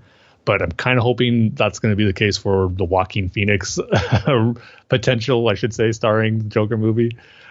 So I still think it's kind of strange that they have two of these in production, or I shouldn't say in production, but on the table for Warner Brothers. But I found it interesting that Jared Leto just got cast as the Spider-Man character Mobius, who's kind of a vampire. So he's going to be going to the Marvel side of things as well. And I know got a lot of people talking, oh, does this mean that he's not going to do the Joker movie? But it's probably still possible he can do both, because who knows when this Joker movie is ever going to happen. Yeah, that's weird, because it seems like he's doing all of the spin-offs of the main series now. Right? Yeah, that's true. I bet you he's going to be playing Boba Fett. Oh, don't say that. Do not say that. He can be in the movie if he wants, but just don't be Boba Fett. Just don't be Boba Fett. Who is going to be playing Boba Fett? It's simple. I mean, if Lucasfilm wants to go back to the route where they want to keep him like where his face is the mask where he never takes out the helmet, that's fine. You just get Temuera Morrison to do the voiceover for it. That's all you need. I'd be totally good with that. Yeah, just do a James Earl Jones. Exactly. Yeah. So, yeah. Still, all those rumors about Lucasfilm putting standalone films on hold and they're going to take a step back. I still think we're going to get that Boba Fett movie, and that's the one I'm most excited for. That and the Obi-Wan film, or are going to stop the standalone movies eventually. Just give us those two movies, and I'll be happy. Jared Leto's going to pull double duty. He's going to be playing Boba Fett, and he's going to be playing Obi-Wan. Oh, God damn. Don't say such heresy. I do think, though, Jared Leto is a good casting choice for Morbius. Yeah. I mean, I think he could play a good vampire. But Jordan continues his email saying, "You bring up a good point." Tim. I don't think you understand what you just said. What did I just say? Jared Leto would be a good vampire. Okay. Right? And what are vampires? The undead, the living dead.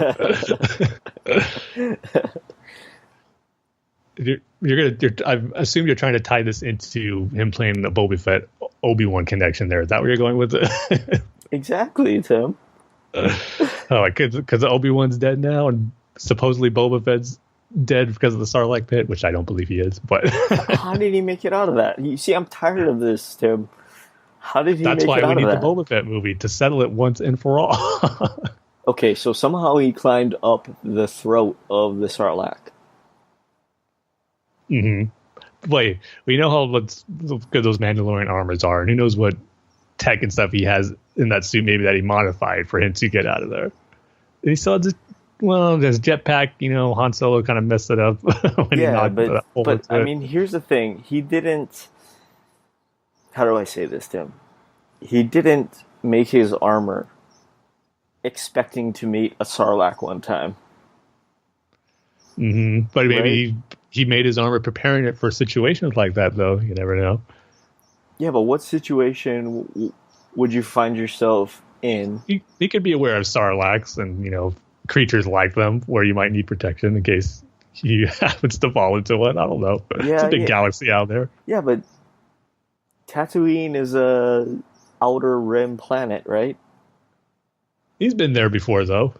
When he was there in A New Hope, he could have, knew about the Sarlacc pit, made some modifications to his suit. Tim, he didn't survive the Sarlacc. I'm sorry. he didn't make it out. We're going to get the official canon story at some point. There's been hints about it already in some of the books, but nothing definitive yet, and I think it's coming. He didn't make it out, Tim. He didn't make it out. I'm sorry. Boba Fett got eaten by the Sarlacc. Watch, he's going to show up in episode 9. It's like, how... Yeah. We're going to get it sooner rather than later. And then, he would, of course, have to explain how he got out. Maybe he shot through the throat of the Sarlacc. Or something. He still got his jetpack missile. His jetpack might not allow him to fly, but he still has that missile attached to it. I guessed him. I'm sure whatever official way they reveal is going to be better than any idea I had, though. But he's going to make it out just to watch. Or maybe he came out through the other end. So, oh boy, there's a standalone movie. I don't know. There is a survival story I want to hear from Boba Fett. There is a standalone movie I'd like to hear. You see, let's sort of just imagine the movie in our head, right? So let's redo the whole concept of the movie. It's a survival movie now.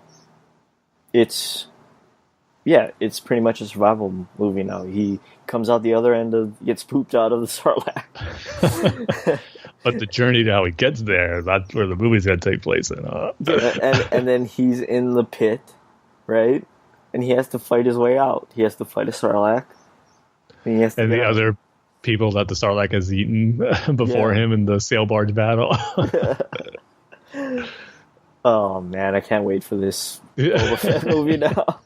That's the way they're going. Lucasfilm's not to worry about any box office failure with that premise. No way. No way. I mean, just to see Boba Fett come out the other end of a Sarlacc would be enough. Yeah. That's what it's going to be called, Boba Fett, the other end. Yeah. It rates itself, Tim. Anyway. Yeah. Jordan, sorry. Speaking of which, did you guys answer my question on the saga continues? That would be a negative because we still haven't recorded our episode since you sent that email. Okay, I guess I'll wait another week. Hopefully it'll be this week we'll record one. That's the plan. So, I still got it, so it'll be ready. Good. But speaking of emails, let's continue on with Jordan's. Yeah. He goes, you bring up a good point, Tim, that perhaps the number of episodes that Cameron Bickendova heard from season 5 is simply the number of episodes that she will be in. Speaking of Gotham, of course. That's certainly possible. I also heard someone theorize, and perhaps there will be a couple of two-parters in the season that are being counted as one episode as a piece as far as the episode count goes, which would technically get Gotham to 12 episodes they need from syndication if that were the case. Anyway, I can't wait for Gotham Season 5 to premiere. Cameron also said in that Instagram video that she heard it was set to premiere in January 2018, so let the countdown commence. The gift card I won at the Batman Trivia was for Battle and Brew, the bar that was hosting it. So I guess we got a question answered, Dane. It wasn't just a gift card anywhere. So it's... I mean, I'm just wondering what kind of... I mean, I haven't seen the pictures, but I'm just wondering what kind of bar it is. Is it more like a Buffalo Wild Wings, or is it more like a Chili's, or is it just like a straight, or just like a regular bar? I mean, Jordan, I guess my question is to you: is the gift card worth it? I mean, or are you going to go back to that bar and drink, or is it like a sit-down restaurant kind of thing, or So that's my question to you, Jordan. I guess we'll find out in our next episode with his next email. I suppose I can just ask him on Twitter or on email or if you're whatever. Just really dying to know, Dane. We're just eating you up inside. But I have to hear it first on this show. But speaking of social media, he says, Dane, thanks for following him on Instagram and that he followed you back. Which I'm sure if you noticed by now. Unless you haven't been on Instagram. Yeah, I haven't been. I'm sorry, Jordan. I didn't notice. I turned all the alerts off of Instagram, and I haven't been on since we were reading your email, since literally a week ago today. Well, now you have one new follower waiting for you, Dane. Yeah, I guess so. But he continues saying, Tim, you are indeed correct that The Edge from U2 did the original theme for the Batman, and it's amazing. That theme was used during Season 1 and Season 2, after which it was replaced with a new show theme composed by Andy Sturmer. The second theme, which I also love, was used for the rest of the series' run. The intro itself was also altered in Season 3 to coincide with the new theme music and to feature Batgirl, who was introduced that season. And then it was changed once again in Season 4 to feature Robin, who was introduced during that season. and the new Batmobile, which was introduced midway through Season 3. The intro used in Season 4 was used in both Season 4 and 5. For reference, here's the Season 1 to 2 intro, and the Season 3 intro, and here's the Season 4 to 5 intro. And he sent YouTube links for those intros and videos, which I'll have to check out, because I don't remember the themes for those other seasons, just the main one from Seasons 1 and 2, so I'll have to check those out. I was glad to hear you mostly love Batman 48, Tim. I didn't feel the same way you did about the criticisms you do have, so please allow me to explain why. Spoilers. I feel that the Joker accidentally killing the hostages is a way of further illustrating his sheer insanity. Do I really look like a guy with a plan? It's not that he's being aloof or incompetent. It's a way of showing how killing is just second nature to him. He doesn't even think about it. I find that absolutely terrifying. As for Batman kneeling to pray with the Joker at the end, I felt that it was unsettling in a good way, in the same way that Batman laughing with the Joker after all he's done in The Killing Joke, and was even referenced in Batman 48, is unsettling too. Not sure if this will sway you, and it's totally fine if it doesn't, but I just figured I'd give my 2 cents about why I love those aspects of the issue. Yeah, as far as the image of Batman and Joker kind of praying, I didn't really have a problem with that at all. I think you said it was kind of striking and unsettling to see them both do that. I just figured Batman could have easily took out Joker's gun from his hand if he wanted to, but the whole premise of that scenario I thought was done really well. And yeah, as far as the Joker just, killing those hostages and not knowing it, I get what you're saying there, and I do agree with it for the most part, but just his reaction afterwards is what really kind of makes it not work for me, just how he's just shocked by it himself and how he couldn't believe he did it. I mean, I can believe him not like just killing people at random, and even kind of as like a, natural instinct for him, but to him for being surprised by it is the thing that gets me. So it's something I still have a little issue with. But he goes on to say, moving on to Batman 49. Spoilers, I thought this was just amazing and just as terrifying as its predecessor. First off, I love seeing Catwoman come to the rescue of the love of her life from his greatest enemy, as was teased at the end of issue 48. Once they fight and Catwoman and the Joker both strike blows, almost the entirety of the rest of the issue is just one long, extremely unsettling conversation between the two of them. Tom King's writing here is stellar. There's edge-of-your-seat suspense throughout. The way it ends with the final image of Catwoman laughing may haunt me forever. Now that it's over, I can say that in my eyes, The Best Man ranks up there with The Killing Joke and Joker in terms of the best Joker comics of all time. I was blown away.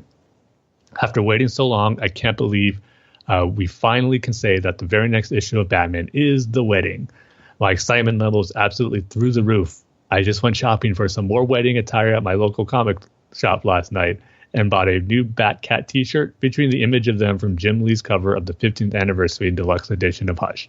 I've been reading and enjoying immensely all of the prelude to the wedding issues leading up to July 4th, which have all been excellent so far. I watched King's interview on Late Night with Seth Meyers and loved it too, Tim. His story about being great at going undercover as a CIA agent because no one would suspect someone carrying around a stack of comics to be one was hilarious. And I always love hearing King talk about his own love for his wife is the inspiration for how he writes Batman and Catwoman's relationship. We've already seen the art, of course, but we finally got the final main covers for Batman 50 and Catwoman #1, and they're both beautiful. July 4th, here we come. Batcat forever, from the first kiss to the last. Okay, Tim, so I'm looking at the picture, Jordan's Instagram, right? Mm-hmm. And there's a picture, like a group shot, and I'm looking in the background, and it seems like it's a sit-down restaurant, or it's kind of both. Looks like they're standing in front of the bar, and then it looks like there's tables to the right of them. Yeah. So. Yeah, I saw those pictures as well. It definitely looked like your typical like restaurant / bar, but you never know. There could be more to it, maybe with some like more games or like arcade stuff there. Yeah, and I did see a Magic the Gathering stand behind Jordan's head. So okay. Yeah, I think it's just like a kind of like a comic store / bar / restaurant, all in one. Which sounds awesome. Yeah. I wish I had something like that locally here, but I think I've answered my own question. But I'd like to hear what the real answer is. Yeah, if there's anything else that makes it really cool, yeah, let us know, Jordan. Yeah, because there's only I can only go off that one picture because the other ones it looks like it's they are selfies, and it's kind of close in. So yeah. Yeah. And as always, Jordan has a couple of questions to wrap up this email, and he goes, to celebrate the wedding, they're both going to be Bat-Cat related for this episode. So his first question is, which will probably only be geared towards me, Dane, since you haven't read most of Tom King's run. He says, what have been your top 5 favorite Bat-Cat moments from throughout Tom King's run so far? There are so many for me, so this is really hard, but here it goes. Number 5, Bruce and Selina's first kiss in the Batman Annual, number 2. Number 4, the final scene in Batman 14. Number 3, Bruce and Selina's last kiss in Batman Annual number 2. Number 2, Selina saying yes to Bruce's proposal in Batman number 32. And Jordan's number 1 choice, Batman's proposal to Catwoman in Batman number 24. For me, mine's going to be a little similar, some other choices, but number 5 is not necessarily a moment, but the story, the double date story where Bruce and Selina go on a double date with Clark and Lois. I just love that story from that first one where they're Batman and Catwoman were talking to each other, talking about Superman, and Lois and Clark talking about Batman. That was great build up. But then when they went to that fair together, they had to dress up in disguise as each other. Was really fun. There was a lot of great conversation between those characters. So I go with that one. The number 4, Bruce's proposal, his first one.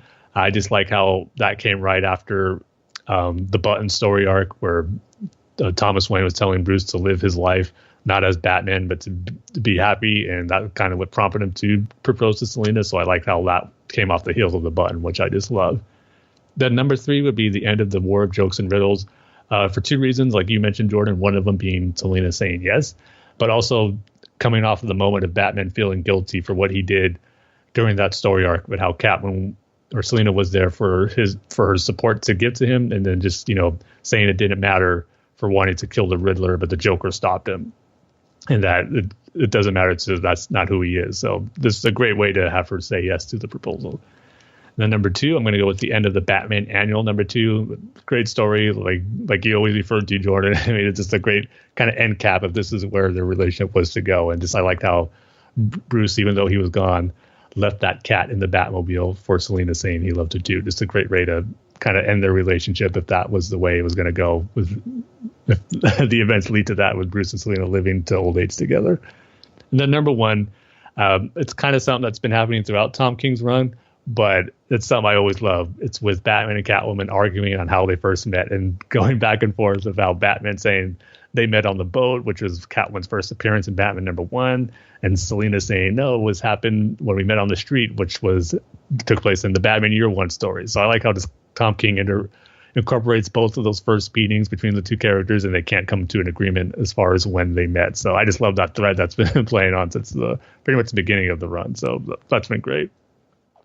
And then Jordan's second question is, what are your top 5 favorite live action Bat-Cat moments? Again, this is so hard for me, and that's my fault. Because I'm the one asking the questions, but here we are. Number 5, the Bat-Cat rooftop fight scene in The Dark Knight Rises. Number 4, the Bat-Cat kiss from the end of Gotham Season 4, Episode 21, One Bad Day. Number 3, the scene at the charity ball in The Dark Knight Rises. Number 2, the Yes, Just Not About Her scene from Gotham Season 2, Episode 10, The Son of Gotham. And number 1, the end of The Dark Knight Rises. I'm including both the Bat-Cat kiss and the scene at the cafe in this one scene. Well, I guess I'll just agree with you right off the bat as far as my number 1 choice, Jordan, is going to be the ending of The Dark Knight Rises. Just, again, I've said it many times since the movies come out, how if you're going to have a story that ends Bruce Wayne's time as Batman and he gets a happy ending, it's going to be better than him being off with Selina Kyle and then Alfred seeing him be happy there. So that's definitely my number 1 for live action.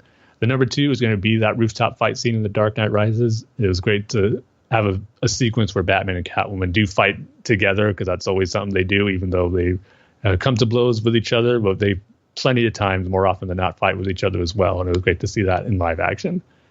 The number 3, I'm going to go with their first fight they had in Batman Returns, kind of the opposite. But again, Batman and Catwoman always have their rumbles as well. So to get that in live action was great too, for the first time as well. And then number 4, I'm going to go with the first meeting that Bruce and Selina had in The Dark Knight Rises, where Selina breaks into Bruce's safe and steals the pearls.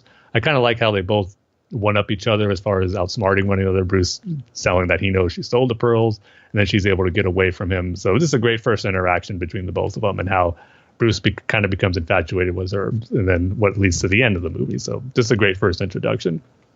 And then number 5, I'm going to go with kind of similar to yours, Jordan, with the ball scene with their dancing in The Dark Knight Rises, but I'm going to go with Batman Returns. I just like that moment where they realize they're talking to each other, and then they find out that, oh, you're a Catwoman and you're Batman. And then that line where Selina says, does this mean we have to start fighting?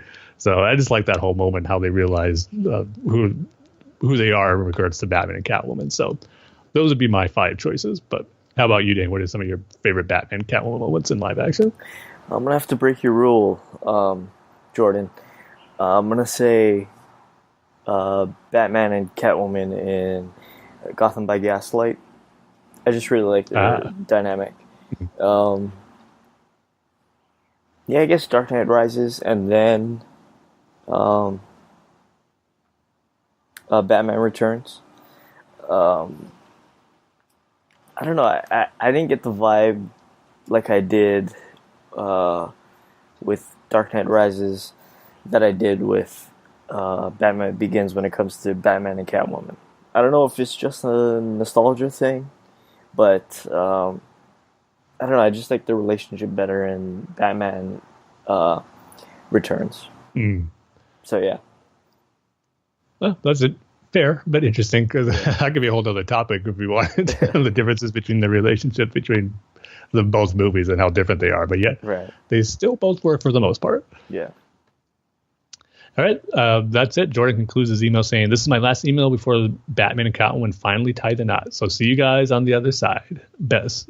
So yeah, next email from Jordan could be very interesting, depending how the next issue of Batman number 50 ends. If they do indeed tie the knot, or something happens where they don't get married. So it's going to be an interesting one, but we're looking forward to it just as you are, Jordan. So thanks as always for the email. So Jordan, the next email is going to be like an hour and 30 minutes, right? Worth of time. We'll make the email the feature topic. So yeah, thank you, Jordan. And now we can move on to our comic book reviews. And for this episode, we only have one issue, Tim. Batman number 49. Yeah, sadly, again, like I said, my comic budget taking a bit of a hit, and Detective Comics was a casualty. Somewhere because they had just ended the arc with James Tynion. Hopefully I said that right. Right. Yeah. Yeah, so since this ended, it might be a good time to take a break, and maybe once I'm able to, get my comic book budget back up again, I'll pick up on it. But right now, it's just going to be the main Batman title. So that's what we're going to be reviewing on this episode. All right. So like we say at the beginning of every single comic book review section, there's going to be a lot of spoilers for this one book. So, yeah, just pause it right now if you haven't read your books, and go read it, and then come back to this part. So, our rating scale for this episode is going to be, what's it going to be, Tim? We got a lot of choices to choose from, like between Jurassic Park, Street Fighter. So I was thinking, I don't know if it'll work though, but amounts of Jurassic Park or Jurassic World saving coupons to get into the park or something like that. How many Jurassic World coupons you would need to there you go get into Jurassic World for free? Or at least affordable. Yeah, right? There you go. To make Jurassic Park or Jurassic World affordable. Well, that sounds good. Yeah. All right, so yeah, Batman number 49. And so this one, as Jordan alluded to, taking place right after the end of Batman 48, where Selina Kyle jumps in to save Batman. And I got to say, right off the bat, I'll go ahead and reveal what I thought. I thought this issue was great. I mean, I didn't have any nitpicks like I had with the first one regarding the Joker. This one really felt like the Joker, and what motivates him and how he acts. And it's just a great dialogue conversation between two classic Batman villains, Joker and Catwoman. It just worked really, really well in the scenario they were put in. So right away, I just like the dialogue Joker has the first words is "Remember the good old days," talking to Catwoman, and he describes Penguin and his umbrellas, Riddler and his puzzles, Ivy and the plants, Scarecrow and his gas, Mad Hatter and the hats, Two-Face and the twos, Freeze and the cold, you and the cats, and me with the smile. He goes, it was all so fun, but then he calls out Catwoman saying, it was kind of strange. We all had fun and we all smiled, but you didn't laugh at all. Like you never laughed. And she goes, you're right. That is odd. And then they just go into their fight, which is a pretty cool fight sequence that's played out in these panels. I mean, Joker just firing his gun, and then we see Catwoman flipping and doing somersaults, avoiding the blast and taking cover. And just really quickly paced. You get the way it was drawn and laid out. You just really get the feeling of Catwoman dodging those bullets and making her way to Joker to finally use her whip to make him fall and trip on his feet. And she goes in for the attack. But they kind of strike, both of them strike critical blows to each other. Catwoman goes in with a scratch on Joker's neck, but as she does, Joker pretty much shoots her right in the gut, and both of them are down for the count. And this is pretty much the majority of the issue is just them lying on the floor, talking to each other. I just like it's a conversation about different things, and they're reminiscing about the past when the villains they interacted with, like Penguin and Harvey Dent and all that. And pretty much each page is a different time period of them just on the floor struggling to survive. It doesn't give an exact amount of time that passes. It just says later pretty much on each page. And each time it says later, it gives you a different conversation that they're talking about. There's some really good ones here. Like I said, them kind of reminiscing about them working with other villains. Then you got one with Joker having an idea, asking Catwoman for a favor. Can you, go over there, get the gun, bring it to me so I could shoot you, because I can't take my hands off my neck or I'll bleed out. So there's fun stuff like that. And then there's also, again, they go back to how she wasn't laughing the whole time, and Catwoman explains why, because they never won against Batman and she likes to win. And just different ways of showing their ideals and how differently they worked as Batman villains, but yet still being classic Batman villains because of their differences. It's just all really great stuff. And there's even one panel where Joker just congratulates them on getting married and what's the wedding going to be like. Like, is it going to, all the superheroes going to be there? And so it's like goes to reminiscing to casual conversation, and then to real like deep hard looks as far as their lives and what they meant to Batman. And that was pretty much the best part of their conversation that I just love. That gets into why the Joker's doing what he does and why he's always the best Batman villain. And in turn, why Catwoman is one of the best too. I just like the conversation where Joker just as, we all loved Batman. We wanted him to love us, but, he only loved you. Like, why is that? And of course, Catwoman jokes saying, I'm just prettier. And she goes, but then goes, I know him. And Joker kind of laughs at that, saying, like he created me. I'm like chaos to his order. I killed Robins. I killed Thousand. I give him meaning. Like the way I've hurt him, I know him just as well as you do. And then Catwoman kind of calls him out, saying, that's your problem. You just see the costume and like the frown and like all the misery he has. And so he thought, the way you'd give him more misery to counter that. But since she knows Batman, like they're kind of similar people, as Tom King has expressed since the beginning of the run, is while there's pretty much made for each other and right for each other, Catwoman tells him, he really wants happiness behind all that. But then as Catwoman calls Joker out on that, Joker calls her out in his response that I just absolutely love, where he goes, oh, really? You don't think I didn't know that? Of course I know he wants happiness. He even says he's me and I'm him. And of course, like I said, he wants that. And I could give him that peace and happiness if I wanted to. All I had to do was kill everyone, like all the supervillains, and he'd be happy. But then Joker goes, I can't do that. And this is his whole point of the story arc, to why he goes into, wanting to stop their wedding. He goes, if you marry him, he'll find joy. And Batman you can't be Batman and also be happy. Like, Batman happiness can't exist. That's why I can't allow you to marry him. That's why I have to kill you. And so it just speaks perfectly what the Joker is all about. And at one point he goes, after issues about to end, he goes, it's time. Like, I have to do it, Selena. I'm sorry. He even says, I love you. It's kind of thinking back to all the time they spent as supervillains, but he goes, I have to save Batman. I need him. I need him to beat me, to bleed me. He goes, pretty much saying what the Joker said in The Dark Knight, where he tells Batman, you complete me. Joker's saying it kind of in a different way, but getting the same point across here. He goes, if it makes, he's like, the last thing he tells Batman, he goes, or not Batman, but Catwoman, he goes, if you make him happy and if he isn't Batman, he goes, it's just not fun. And that's what Joker and the Batman relationship boils down to a lot, while Joker needs Batman. Again, going back to The Dark Knight, he goes, I won't kill you because you're too much fun. I just love how Tom King brought that out here in this issue in a different way. And Joker realizing, him marrying Catwoman could mean to his relationship with Batman. And then it ends with, Joker collapses. He's not able to shoot Catwoman, and Catwoman kind of holds him. Then Bruce comes to. He just like asking Catwoman if she's okay. And he goes, well, we'll get through this. Everything will be all right. Then, as Jordan alluded to his email, the issue ends in a very creepy way with Catwoman just laughing hysterically like she's been, infused with the Joker toxin. And the last page is just her just smiling, just laughing hysterically. And the issue ends. So it was kind of a strange way to end it, because it kind of leaves it on an ominous note that Catwoman's been affected by Joker toxin or something. But we know that's not the case, because next issue's the wedding. So I think she's just having this reaction to, I guess, kind of in a weird way, like respect for the Joker. Not respect, but after everything they've been through together as being villains for Batman and working together in certain instances, I guess she's laughing at that whole thing. And it's kind of strange. You can look at it different ways, I guess, but I guess I just kind of took it as her laughing at, in her own way, as everything that Joker was saying, of her knowing that it's true and kind of doing that, laughing that way, is showing that.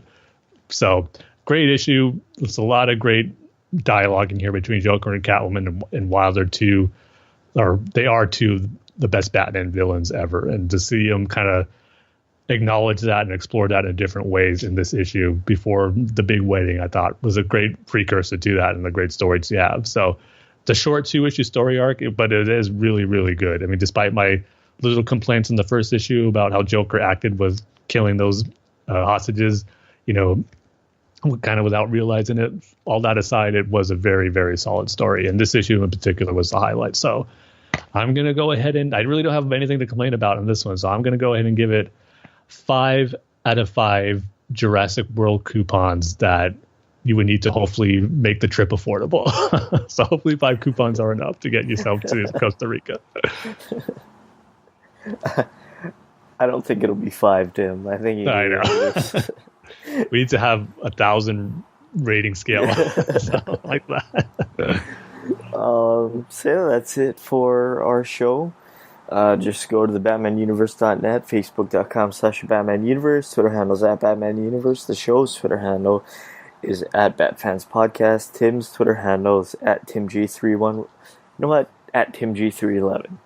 Well, 2 episodes in a row. Yeah. Thank you, Dave. And my Twitter handle is @DaneSaysBanana. You can email the show like Jordan at batfanswithoutpants@gmail.com. So with that, like we say at the end of every single episode, Tim, we love each and every one of you with all of our bat, cat, and dinosaur hearts. and Street Fighter hearts. I should have added Street Fighter. Darn it. Well, let me say it again. With all of our bat, cat, dinosaur, and Street Fighter hearts. There we go. So with that, we'll see you guys next time. See you next time, everybody.